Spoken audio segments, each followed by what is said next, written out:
Now there are books and volumes and chapters written by people of excellence. And they have spent the last 10 years explaining to us how do you calculate the cost of attrition. Let me make it easy, that you don't require a calculator, you don't have to understand those huge books on calculating attrition.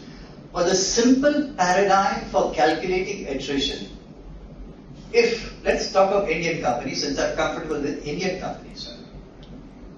If an individual's salary is less than 15 lakhs, then the attrition cost to the company is 80% of his salary. So if I'm working for you and you give me 10 lakhs, you stand to lose 8 lakhs of rupees if I leave your company. However, if I'm working for you and you are paying me in excess of 15 lakhs, if my salary is 20 lakhs of rupees, then the cost to you, if I leave the company, is 25 lakhs of rupees per person. Now, when you take these numbers of under 10 lakhs and over 10 lakhs and see the number of people leaving just the IT services, like 25,000 with 24,000 with data consultancy, 20,000 with Wipro, 22,000 with Infosys, and start multiplying it by these numbers, you get horrifying numbers. This is only with the IT-enabled services company. Please take the same multiplier with financial companies. Their attrition is 27%, which is double. Their cost of attrition is also double. To give you an example, in Tata Consultancy, their cost of attrition per year is in excess of 2,000 crores. Year after year after year. But for KPMG or Deloitte or PricewaterhouseCoopers, since they have their salaries in United States dollars, only 10,000 to 12,000 of these financial services people work in our country. Of the remaining 150,000, they basically work overseas. The cost of attrition to KPMG, Ernst & Young is in excess of $2 billion each. So this is basically we are referring to as just the cost of attrition to these companies. This is what it costs. So the next step is, we have understood that cancer of enterprise is attrition, there is no doubt. You have seen the damage that it causes to the company by virtue of your client confidence, projects being disrupted and more. The next question is there a cure? Remember, there is unlimited treatment of attrition. For the last 10 years, if I decide to leave your company, you double my salary. If the working conditions are not good, you give me air-conditioned room, you give me a gym. If I want more money, you give me stock options, but these are all treating the symptom. There is no holistic cure like the example we took of cancer, whereby you protect my immune system, and what basically happened, you've eradicated cancer. A holistic approach to cure of cancer. Is there a holistic approach to the cure of attrition? This is what we are basically discussing. That is the subject that we are at. To understand if there is a holistic cure to cancer, first let us understand the different components of attrition. It's only after you identify the different components of attrition can you reach a conclusion that there is a holistic cure or a symptomatic cure to attrition. Attrition basically takes place for maybe 40 or 50 different reasons. And so far, each reason has got a symptomatic approach. As the symptom, you give the approach, as I explained a few minutes back. But if you take this entire arena of attrition, you can reduce it down to 5 main components. They amount to 96.2% of the overall reasons that I leave your company. So what are these reasons, and is there any way that we can control these reasons? Number one, lack of challenge, lack of learning, and hence no growth. 32% of all people who leave your company, especially in the information technology or the financial services, is only because of this first reason. There is no challenge, there is no learning, and hence there is no growth. So how do you approach this problem of providing a challenge? Let me give you an example.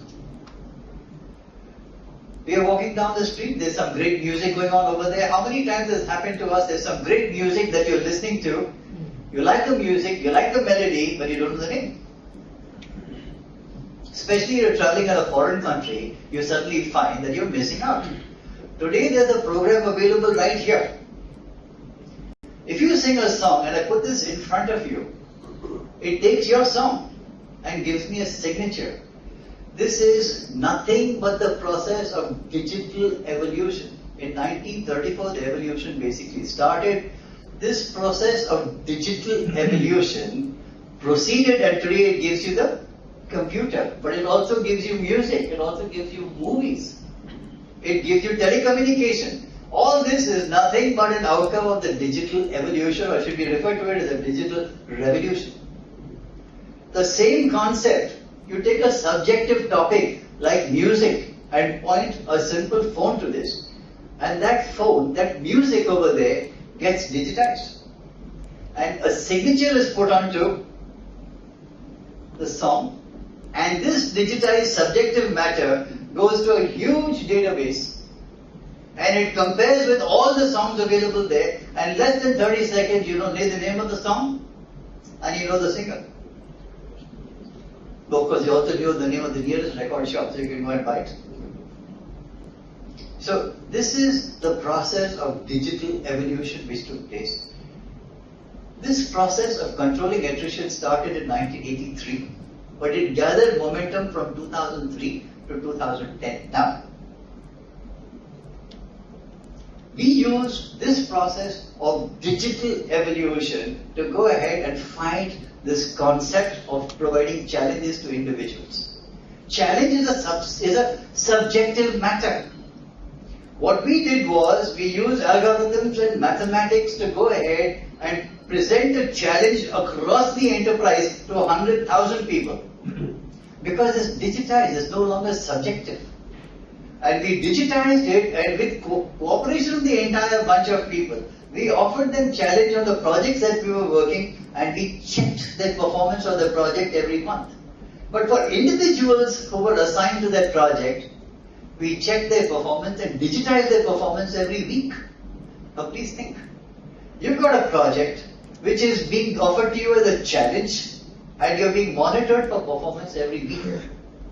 And this information is transparent and shared across the board. There is consistent, constant challenges available to you, and at every moment of your work life, you're learning. But if there's challenge and if you're learning, the byproduct of these two happens to be growth. And this is how we overcome the first component of attrition, providing challenges and providing learning and growth consistently on the life cycle of an employee in a firm. Number one.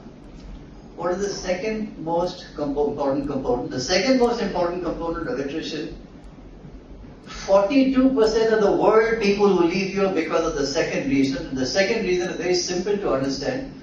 No appreciation.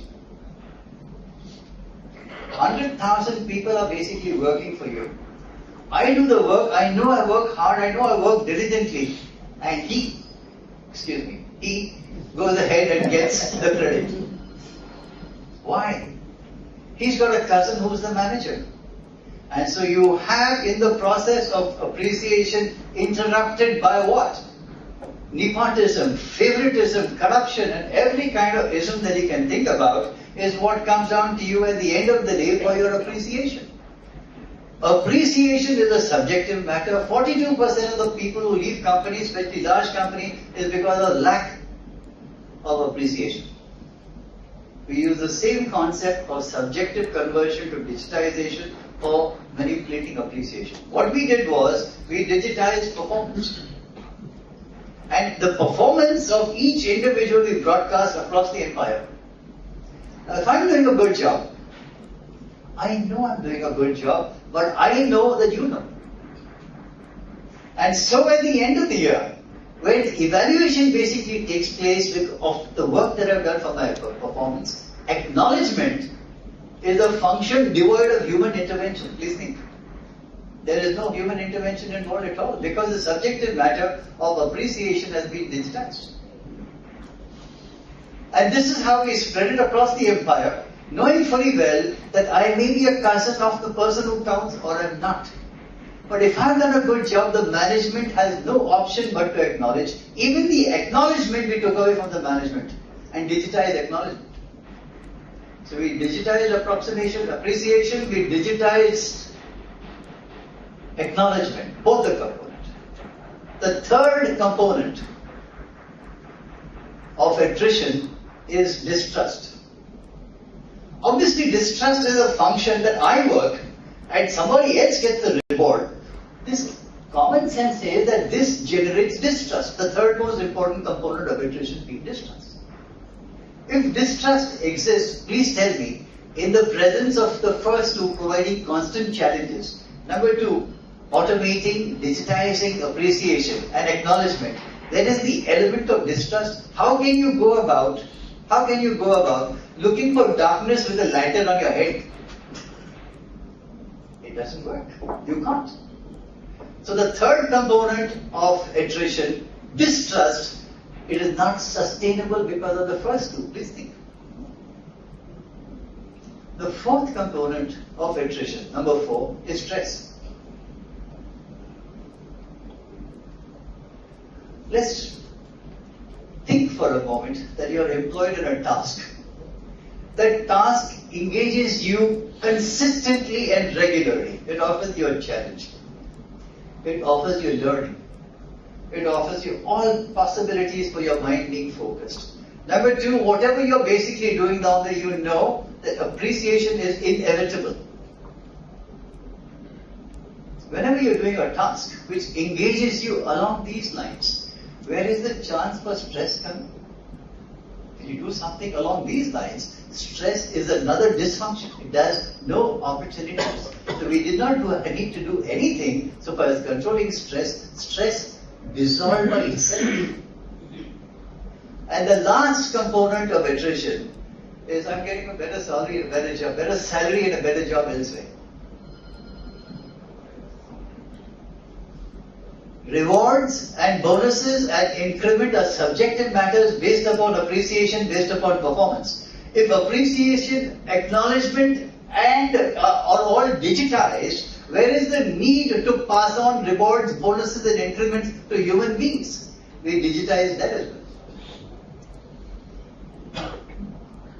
27% attrition we started with.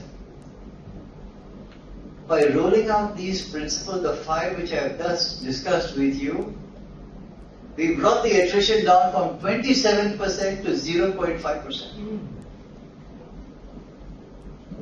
So this is how the methodology basically worked. Unfortunately, we had to keep it so confidential because obviously, for reasons which are self-evident, there was no way we could speak about this. Somewhere a few years down the line, I asked a close friend of mine, the chairman of one of the auditing companies, one of our Rotarians, Shailesh Haripati, to go down to the United States and endorse exactly what had happened there. And Shailesh went down to America and he examined it and he gave an endorsement of the proof that this is exactly what had taken place. The United States government investigated for 5 whole years what this technology is all about. They looked for prior art. Prior art is there any technology which exists which does the similar thing? June 15th, now, they got back to us and confirmed that this technology is unique. It doesn't exist anywhere in the world. Because of its unique, they awarded us, they gave me a patent for this.